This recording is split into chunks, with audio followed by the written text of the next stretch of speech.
Levanta a mão quem conhece Moisés. Quem sabe quem é, conhece a história de Moisés. Quem conhece o apóstolo Paulo? Show! Quem conhece Sansão?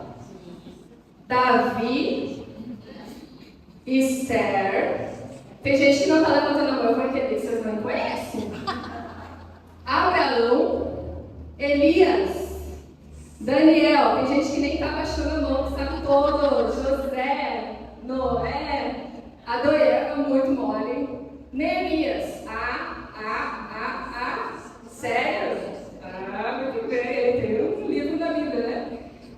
Ruth, ótimo. Samuel, aquele pequeno Samuel, falando com Eli. E Salomão. Nossa, quanta mão levantada. Quanta mão levantada. Agora nós vamos para um quiz um pouco mais difícil. Sejam honestas. Posso testar vocês? Se você levantar a mão, eu vou perguntar como é que é a história da pessoa. Se garantam nessas levantadas. Porque agora nós vamos para Ló. Quem conhece Ló? Ótimo. Tem gente. Vai que ela pergunta para mim quem é Ló, eu não sei se, né? Tá tão legal levantar a mão, né? Esaú e Jacó. São filhos de quem? Opa! Rápido! Estevão. Novo Testamento. Poucas mãos. Estevão. Eliseu. Mais mãos. Agar. Vocês conhecem Agar? Já ouvi falar? Não lembro a história. Opa! Alguém falou com convicção, isso mesmo. Raabe. Quem conhece a Raabe? Mais ou menos. Não é estranho esse nome. Gideão. Mais ou menos também. Ana. Zaqueu. Zaqueu vários conhecem. Neemias. Eu já falei Neemias antes, né? Beleza. Lídia. Débora. Conhecem Débora? Priscila e Áquila. Quem sabe quem é o casal Priscila e Áquila? Ela levantou, ela viu que eu olhei, ela baixou. Quem conhece Eunice e Lloyd? Agora eu vou te perguntar. Tu levantou em todas. Quem é? Eunice e Lloyd. A mãe e a avó do Timóteo. Vocês estão pegando fogo, Eloy? Ai, que maravilha. Se você não conhece a maioria desses personagens, meu irmão, minha irmã, precisamos ler mais a Bíblia, ok? Posso te ajudar com isso. Eu tenho uma comunidade digital na internet, você pode ler gratuitamente através do aplicativo e eu vou te acompanhar ao longo de 2 anos para ler a Bíblia inteira. Se você quiser, você é convidado, certo? Esse faz parte do Ministério Digital que eu faço parte. Então, eu quis mostrar para vocês como aquele primeiro quadro a maioria de vocês conhecia. Por quê? Porque são renomes, são notáveis, certo? São pessoas que fizeram coisas grandiosas, coisas que todo mundo viu. E nesse quadro aqui, nós temos pessoas notáveis sim, mas não tão visíveis quanto as outras, certo? E quando me falaram que eu ia fazer uma pregação voltada para o Dia das Mães, logo me veio na cabeça a mãe Eunice e a avó Lloyd. E por que eu trouxe justamente elas? Ela está certa. A Eunice, ela era a mãe de Timóteo. E a Lloyd provavelmente era a mãe da Eunice, era a avó de Timóteo. Paulo menciona elas lá na carta de 2 Timóteo 1, versículo 5, e ele elogia essas mulheres dizendo: Timóteo, eu acredito que você tem o mesmo espírito fiel, a mesma fidelidade que habitava na sua mãe Eunice e na sua avó Lloyd. É o único versículo em que elas são mencionadas. essa mãe e essa avó. Mas vocês veem como, apesar da visibilidade delas não ser tanta, o quanto elas são importantes na história, elas instruíram Timóteo. Timóteo era, vocês sabem quem é Timóteo? Ele tem 2 cartas no Novo Testamento, 1 Timóteo e 2 Timóteo. Paulo escrevia para Timóteo porque Timóteo era um pastor, era um discípulo de Paulo. E a verdade é que nós aprendemos ao longo da nossa vida a admirar grandes nomes como Paulo. E a gente acaba muitas vezes esquecendo ou menosprezando, por causa da falta de visibilidade, pessoas comuns, como Eunice Lloyd. Mas a verdade é que pouquíssimas pessoas são chamadas para ser como Paulo, um homem extraordinário.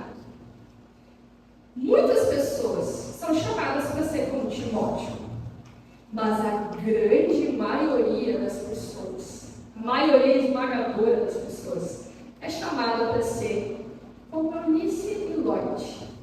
Pessoas fiéis naquilo que fazem. Não existiria um Timóteo sem Eunice e Lloyd. Não existiria o extraordinário Paulo sem pessoas como Timóteo. Então vocês entendem que o valor das pessoas diante de Deus não é de acordo com a sua visibilidade, como a gente aprendeu, está aprendendo nesse mundo digital também, mas é de acordo com a nossa fidelidade. Eu vou repetir porque essa parte é importante, tá? O mundo nos ensina que o que é visível e notável e extraordinário tem valor, mas Deus, Ele olha para a nossa fidelidade. Ele nos coloca numa posição, e pode ser uma posição meio invisível, ou pode ser uma posição muito visível, mas o que vai ser cobrado de nós não é a visibilidade, é a fidelidade. E eu pensei na invisibilidade, porque honestamente, como mãe de 2 crianças pequenas, não estando no mercado de trabalho já faz 5 anos, eu me sinto bem invisível, porque muito do meu trabalho é invisível. Quando as crianças vão dormir e o meu marido, muitas vezes à noite, vai trabalhar, eu estou lá ajeitando o brinquedo, eu estou lá ajeitando o café da manhã, terminando a louça, arrumando o restante das roupas. Eu estou sozinha no escuro, ninguém vê, ninguém posta. Estou lá, fazendo aquele serviço. É fácil a gente se sentir invisível. Muitas vezes, sendo mãe, às vezes sendo filha, eu vejo que tem mulheres menores aqui, quer dizer, mais novas, não menores, mais novas. Mulheres mais novas aqui, você pode se sentir invisível às vezes, dentro da sua própria casa, com o pai e a mãe trabalhando toda hora, você sabe, né?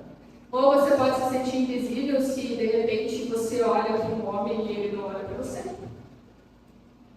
Você pode se sentir invisível no trabalho. Você pode se sentir invisível se você não trabalha mais. Essas pessoas devem sentir um peso enorme, né? Já está aposentado, de repente, está lá em casa, seus filhos, seus netos estão vivendo suas vidas. E você pode se sentir invisível. Muitas coisas fazem a gente se sentir invisível. E esse sentimento não é único. Eu queria compartilhar com vocês a história de uma mulher que era invisível. Agar. Quantos conhecem Agar? Show! Vamos ver se vocês lembram da história dela? Gênesis 16, 1 a 13. Se você trouxe a sua Bíblia e quer acompanhar, olha. Sarai, mulher de Abrão, não lhe dava filhos, mas tinha uma serva egípcia chamada Agar. Então Sarai disse a Abrão: eis que o Senhor me impediu de dar a luz filhos. Tome, pois, a minha serva. Talvez assim eu possa ter filhos por meio dela. E Abrão concordou com o plano de Sarai. Então Sarai, mulher de Abrão, tomou Agar, sua serva egípcia, e a deu por mulher mulher a Abrão, seu marido, depois que ele já estava morando durante 10 anos na terra de Canaã. Ele teve relações com Agar e ela ficou grávida. Ao saber que estava grávida, Agar começou a olhar com desprezo para sua senhora. Então Sarai disse a Abrão: seja sobre você a afronta que é feita a mim. Eu mesma pus a minha serva em seus braços. Ela, porém, vendo que engravidou, me olha com desprezo. Que o Senhor julgue entre mim e você. Abrão respondeu a Sarai: você continua a ter controle sobre a sua serva. Faça com ela o que melhor lhe parecer. Então Sarai a humilhou e Agar fugiu da presença dela. Quando o anjo do Senhor a encontrou junto a uma fonte de água no deserto, junto à fonte no caminho de Sur, perguntou-lhe: Agar, serva de Sarai, de onde você vem e para onde vai? Ela respondeu: fujo da presença de Sarai, minha senhora. Então o anjo do Senhor lhe disse: volte para sua senhora e sujeite-se a ela. E o anjo do Senhor disse também: aumentarei muito a sua descendência, de maneira que de tão numerosa não poderá ser contada. E o anjo do Senhor continuou: você está grávida e dará à luz um filho, a quem chamará Ismael, porque o Senhor ouviu o seu grito de aflição. Ele será entre os homens como um jumento selvagem. A sua mão será contra todos, e a mão de todos será contra ele, e habitará diante de todos os seus irmãos. Então Agar deu ao Senhor, que havia falado com ela, o nome de: tu és o Deus que vê. Porque ela dizia: neste lugar eu olhei para aquele que me vê. Poucas mulheres devem ter se sentido tão invisível como Agar, porque ela era uma serva. Ela era uma serva egípcia, ou seja, estrangeira, fora da sua cultura, fora da sua realidade. E naquela época era muito comum as mulheres, as pessoas terem escravos. E as mulheres, uma das funções das mulheres como escravas era gerar filhos ao seu senhor. Isso era muito importante naquela época, gerar filhos. Então, de certa forma, esperado que Agar ficasse orgulhosa disso. É como se ela tivesse funcionado, entende? Eu sou uma mulher que engravidou do meu senhor, esse era meu serviço. Consegui, eu tenho um pouco de honra agora, eu vou dar à luz a um filho.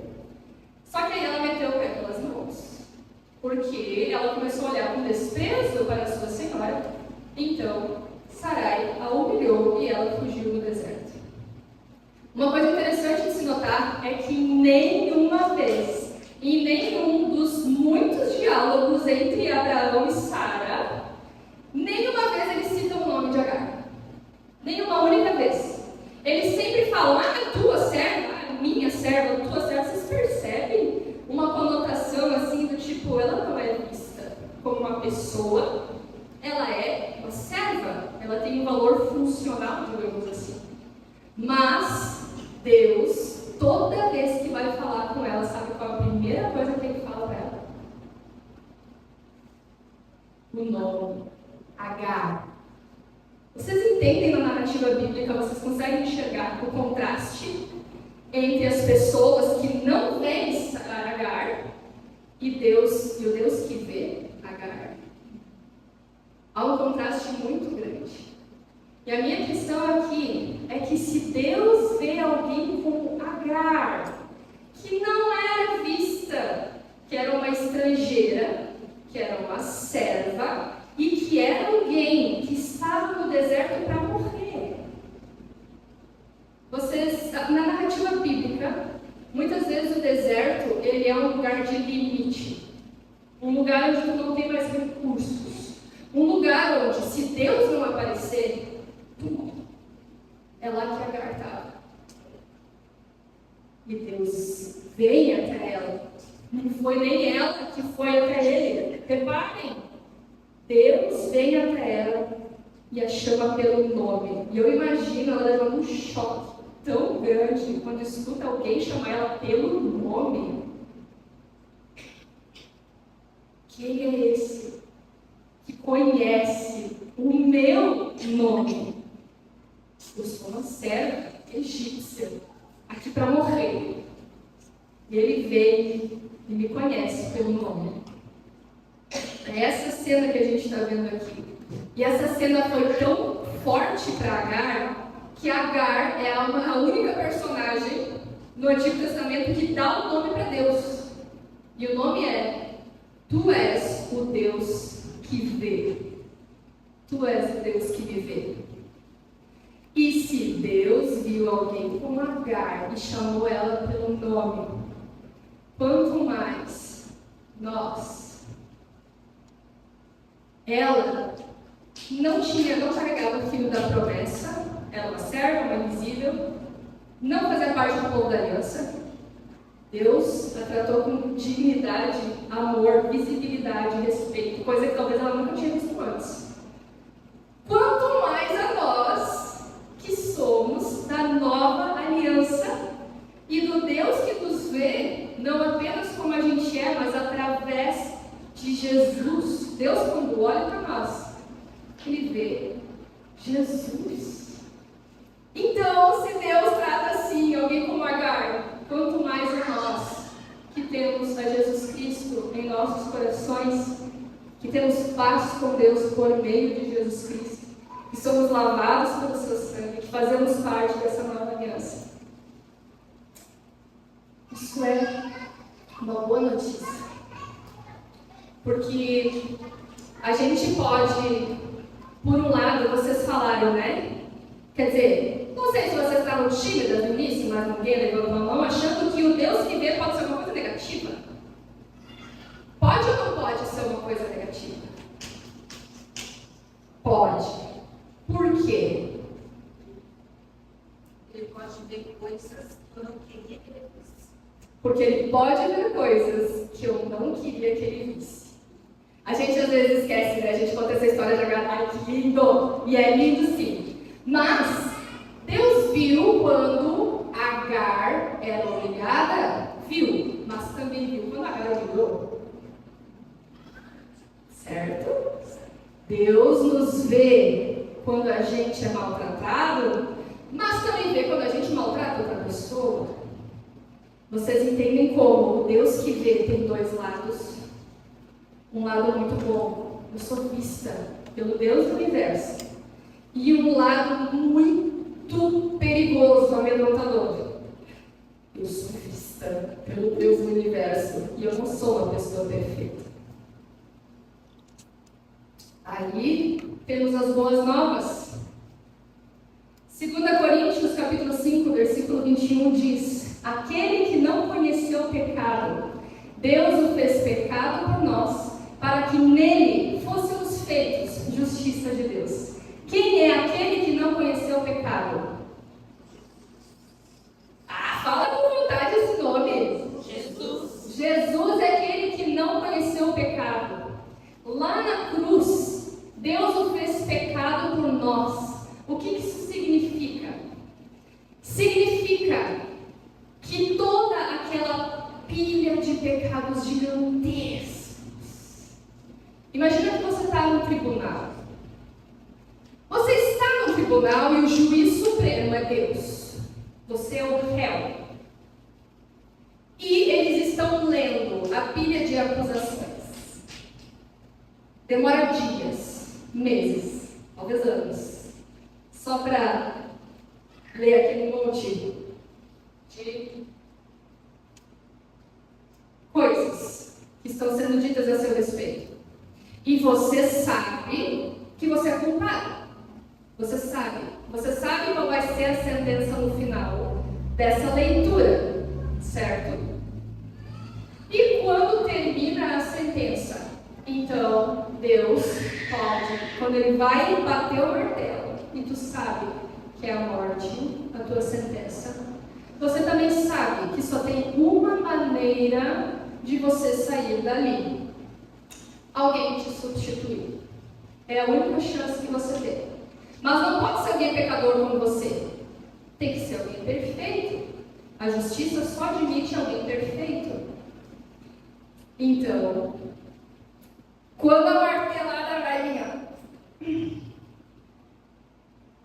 silêncio total. Lá atrás, abre a porta. E entra alguém nesse tribunal. Ninguém fala nada. Ninguém o repreende. Ele entra com passos firmes, não hesitantes. Ele entra, se apresenta diante de Deus. Você nem olha, né? A cabeça está bem baixa. E Jesus então fala: a sentença é justa, mas eu a cumpro integralmente.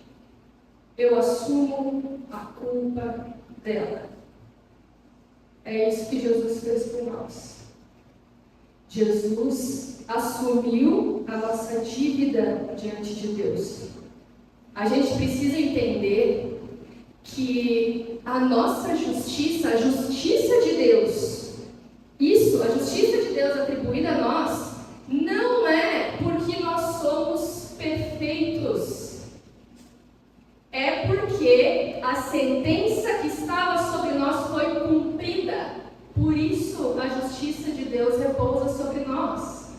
Às vezes a gente fica buscando ser a justiça de Deus. Eu não estou falando que a gente não deva buscar ser perfeito, não deva buscar a santidade. Não, a gente deve buscar a santidade. Mas a gente precisa entender que a justiça de Deus sobre nós não é fruto do nosso bom comportamento. É fruto daquele que está cobrindo a nós como um manto de justiça. Jesus, ele nos cobre com a sua justiça.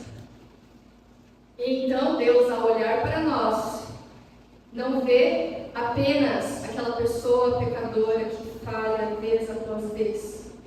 Ele vê os nossos pecados, mas ele vê Jesus, a obra perfeita de Jesus. Jesus pagou, ela está justificada. É assim que Deus nos vê quando nós estamos em Jesus. Reparem, para que nele nós precisamos estar em Jesus. Dessa maneira, ele nos cobre com o seu manto. Então, ao sair do tribunal, nós estamos nele e ele em nós. Então, quer dizer que a gente vai andar pelos caminhos que Jesus andaria. Que a gente vai olhar para as coisas que Jesus olharia. Que a gente vai fazer as coisas que Jesus faria. Nós estamos nele e ele em nós. E essa é a coisa mais preciosa que a gente poderia ter. Os olhos de Deus sobre nós, através de Jesus, da obra perfeita que ele fez. Vocês entenderam essa parte? E Jesus, ele fala uma coisa muito interessante.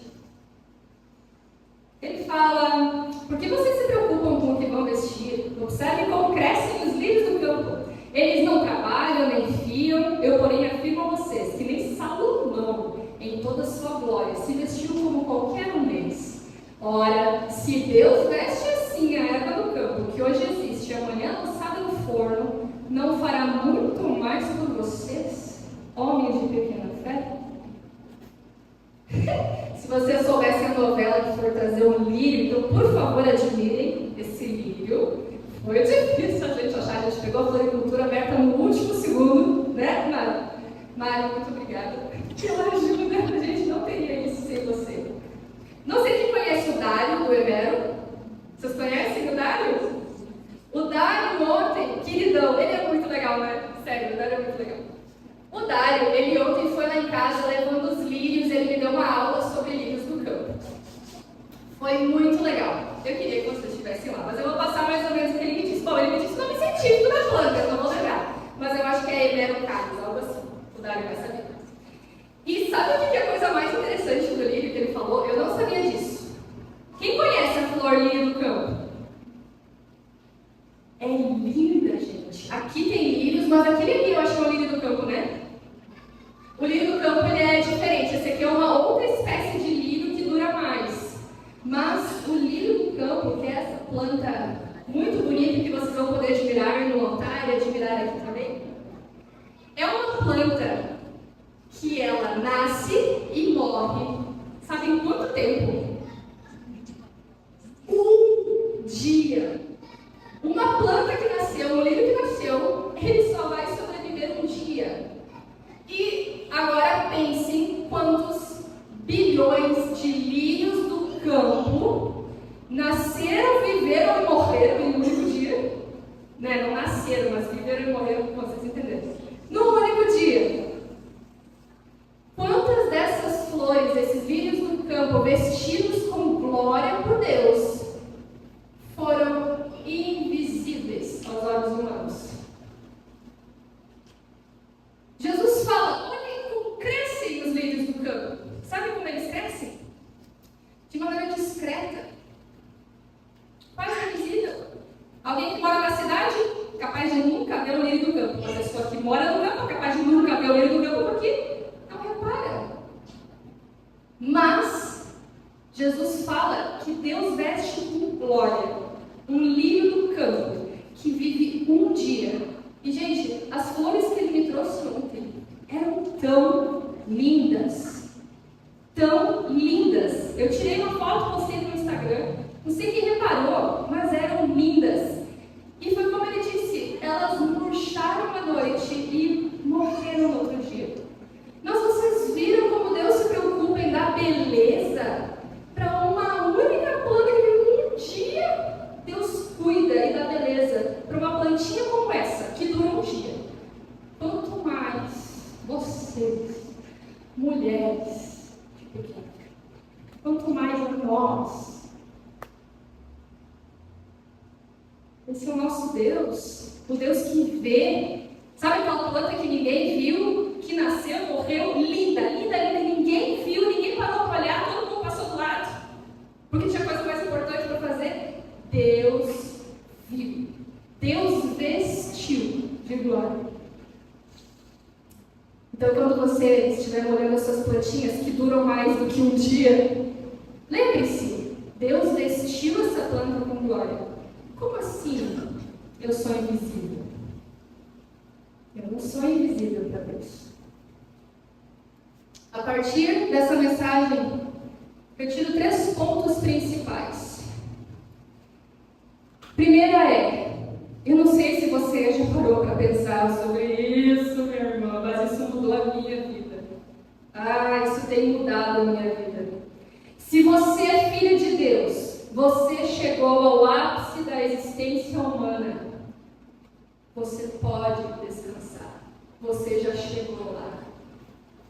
Gente, o que pode ser maior, melhor, mais importante do que ser filha de Deus? Ter um diploma a mais?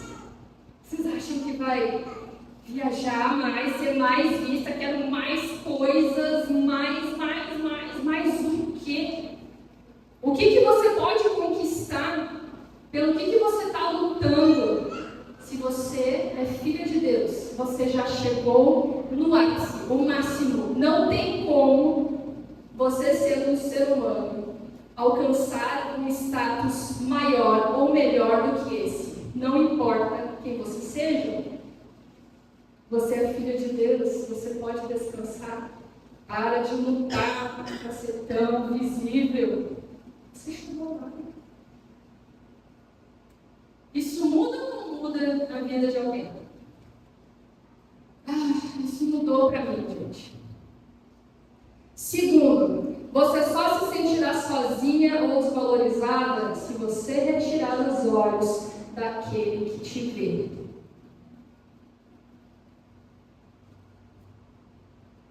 Então olhe para aquele que te vê. Porque quando o seu olhar... É que a gente é muito distraído, né? Os olhos de Deus estão sobre nós o tempo todo. Mas a gente se distrai com tantas coisas. Fulaninho não está me vendo. Fulaninha não está me vendo. Eu quero ser notada. Alguém me enxerga. Se você parar de olhar para essas coisas e fixar os olhos em Deus, você vai ver aquele que te vê. Eu compartilhei nas minhas redes sociais também que a gente teve um culto que a gente Agora não vou lembrar a música, mas tinha uma parte que dizia: eu quero ver a sua glória.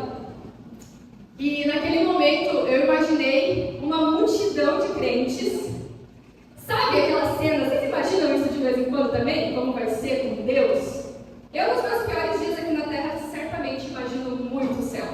E aí eu imagino Deus, aquele trono esplendoroso, cheio de glória, aquele monte de anjos super afinado e aquela multidão de pessoas.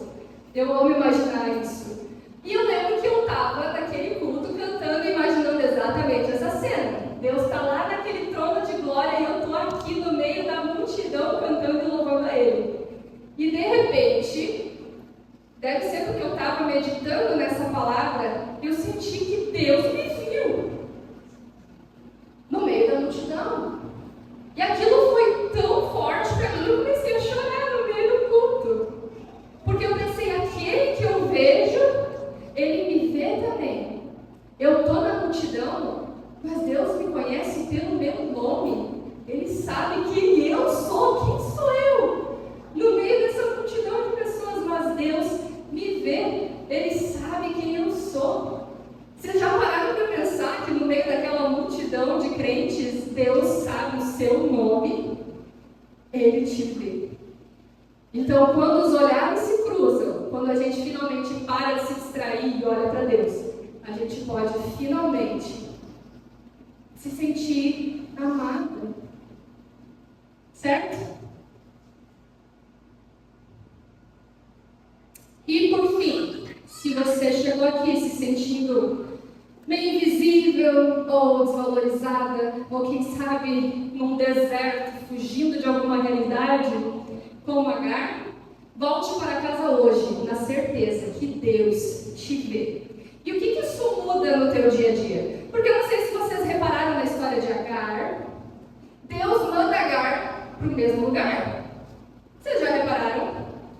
Deus diz: volte para sua senhora e sujeite-se a ela. Deus mudou as circunstâncias de Agar? Não. Deus mudou o status de Agar?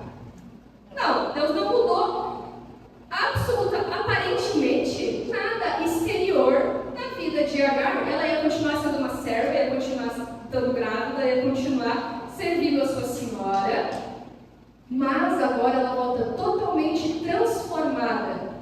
Porque ela agora tem um Deus que a ouve. Ismael significa Deus me ouviu. E um Deus que a vê. Então agora ela pode fazer os mesmos serviços de antes. Sem ser vista pelos homens. Sem ser ouvida pelos homens. Sem ser valorizada pelos homens. Mas ela tem quem? Um Deus que a vê. Da mesma forma, quando você voltar para a mesma realidade, as mesmas circunstâncias, você pode ter vindo no deserto, mas não volte da mesma forma para o seu lugar. Volte na certeza que Deus te vê. Então, no momento que você estiver fazendo algo que pode parecer pequeno ou irrelevante, ou de repente você queria ser mais, aparecer mais, lembre dessas coisas. Lembre do Deus que te vê. E aproveita para fazer as coisas cotidianas do dia a dia, conversando com Ele. Vocês experimentam isso? É uma das melhores coisas da vida. A gente está cozinhando, falando com Deus. A gente está fazendo qualquer coisa com Deus. Tudo fica melhor com Deus. Então fale com Deus. Se relacione com Deus lá onde você está. E desfrute da presença do Deus que te vê. Certo? Essa é a minha principal mensagem para vocês. Eu não sei se eu estourei o tempo. Ou vocês me aguentam falar só mais um pouquinho. Então eu só queria finalizar com um dos meus salmos preferidos. Porque nesses momentos onde a gente se sente pequena, desvalorizada, ou a gente precisa sentir o amor de Deus, eu gosto de recorrer ao Salmo, eu botei errado, né? 119 não, é 139. Lá diz o seguinte: tenta desfrutar desse momento. Eu vou ler isso aqui e tentem se imaginar, tá bom? Nesse salmo. Senhor, tu me sondas e me conheces. Sabes quando eu me sento e quando eu me levanto. De longe conheces os meus pensamentos. Observas o meu andar e o meu deitar. E conheces todos os meus caminhos. A palavra ainda nem chegou à minha boca e tu, Senhor, já a conheces toda. Tu me cercas por todos os lados e pões a tua mão sobre mim. Tal conhecimento é maravilhoso demais para mim. É tão elevado que não posso atingir. Para onde me ausentarei do teu espírito? Para onde fugirei da tua face? Se subo aos céus, lá estás. Se faço a minha cama no mais profundo abismo, lá estás também. Se tomo as asas da alvorada e me detenho nos confins dos mares, ainda ali a tua mão me guiará. A tua mão direita me sustentará.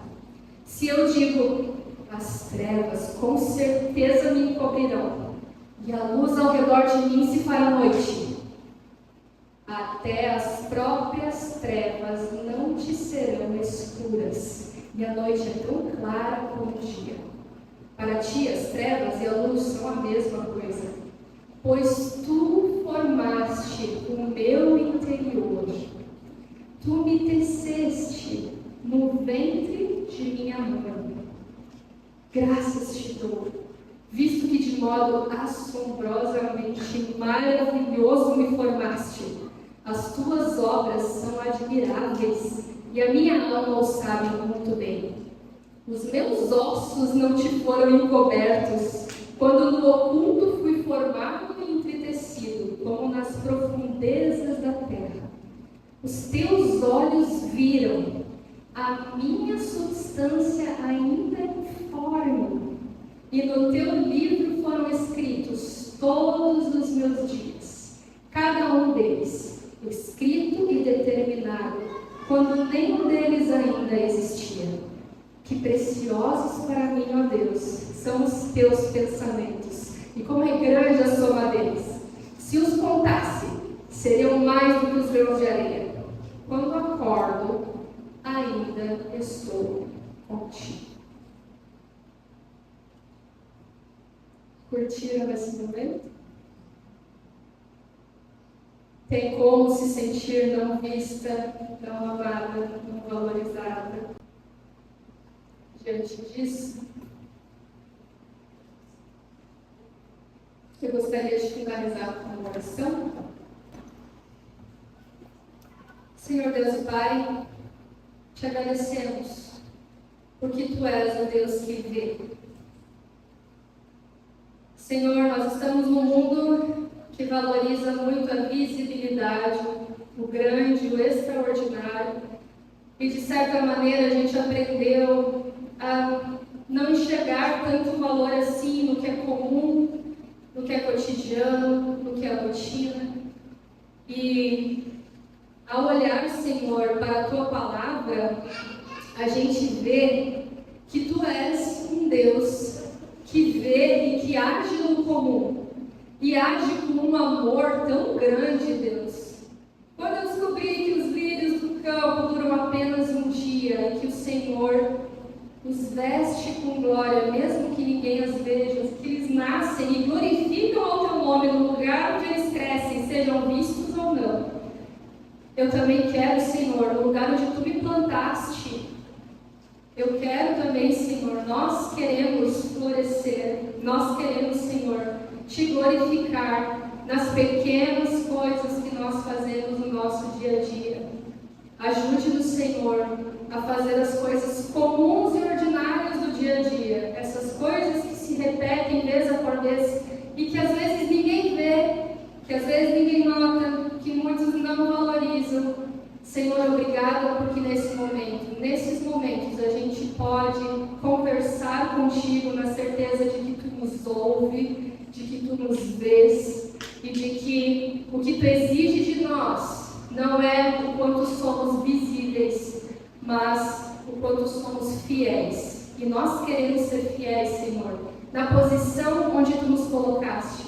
Seja como uma mãe Eunice, uma avó Lloyd, que são apenas um versículo na história bíblica. Seja como Timóteo, seja como o apóstolo Paulo, nós não sabemos qual é a posição que tu queres para nós, mas queremos te servir no local onde tu nos colocaste da melhor forma. Ajude-nos, Senhor, a extravasar, Senhor, a tua luz, a brilhar a tua luz no lugar onde tu nos colocaste, lá na nossa família, na nossa casa, seja fazendo uma comida todos os dias, seja fazendo o que for, Senhor. Nos ensina a te glorificar no lugar onde estamos, na certeza de que tu nos conheces pelo nome. Tu sabes quem somos, tu nos ama profundamente. E obrigada, Deus, porque tu nos revestes com a tua justiça, para que a gente possa ter paz com Deus. Então, o teu olhar sobre nós é um olhar que pode finalmente se relacionar conosco, Senhor. Como isso é precioso. A gente pode chegar na tua presença hoje, porque nós estamos em Cristo e a obra dele foi perfeita. E nós aceitamos pela fé e queremos viver como ele andou aqui na terra, Deus. Ajude-nos nessa tarefa, quando nós voltarmos para as nossas rotinas, quando nós voltarmos para o lugar de onde a gente saiu, para as mesmas circunstâncias, que nós possamos ter a certeza de que tu nos vês e que isso molde nosso dia a dia. Em nome de Jesus. Amém.